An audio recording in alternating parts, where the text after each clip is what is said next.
7 ways to improve your performance management maturity.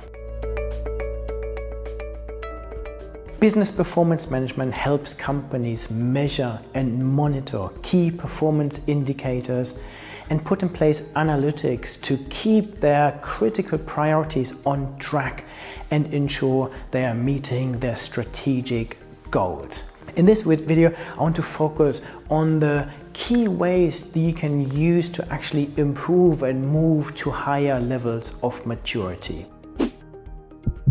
The first one is that we need to get pervasive buy-in into business performance management, which has to start right at the top of the organization, across the board, the key stakeholders, and then has to permeate right across the organization, that everyone believes that performance management is the right thing to do to help you understand where you are and get more and better evidence-based decision making.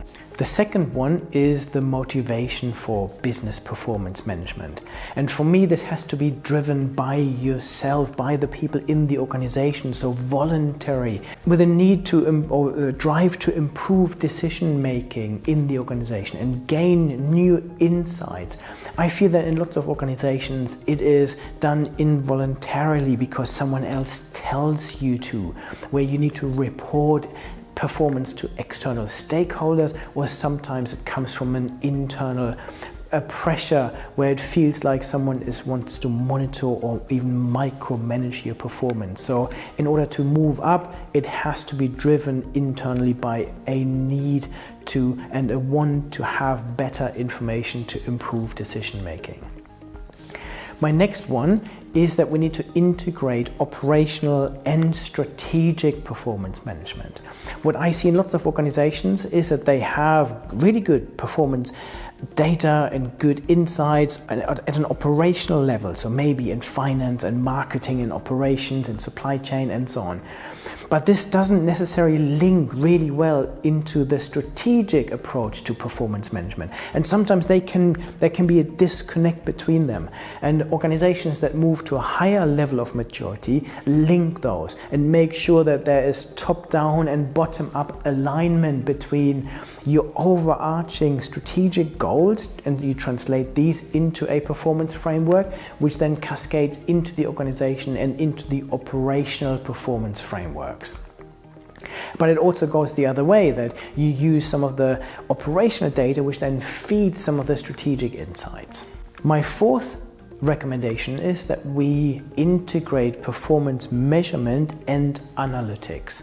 What I see in lots of organizations is that performance measurement is seen as just a performance reporting function that collects data, puts it into dashboards or performance reports, and then sends this out. And for me, there's a real advantage for organizations that apply more analytics to this, that they're really using this data to extract insights. They look at connections between different data sets and really help people in the organization answer their most important questions rather than just give them raw data. My fifth tip is that we have to move towards a more forward-thinking approach. What I feel is that traditionally companies use performance data to report historic information. What we now need to do in order to move to a high level is that we're looking at foresight. We are projecting things into the future. We are predicting things. We are modeling different scenarios. And if your time frame is looking into the past, this is a bit like you're trying to drive your car, but you only look into the rear view mirror because you're only seeing what happened in the past. And we need to move this into more of a analysis of what is happening today, and even better, a prediction into the future. My sixth recommendation is that we really focus and ensure that data quality is good in the organization. There's this old adage that garbage in gives you garbage out. And the same is true for performance data. So organizations that are at a higher level of maturity really value performance data and value the quality of this information. And my final tip is that we need to use an upgraded and better business performance management technology. So I feel lots of organizations use things like spreadsheets, Word documents, or PowerPoint slides to report and collect and analyze performance data, which have huge limitations. And today we have access to really sophisticated IT solutions that provide integrated business performance management platforms that enable companies to really enact the best practices that I've outlined here. To find out more on how to measure performance, report performance, and manage performance, please subscribe to my channel or have a look at the books that I have written on the topic.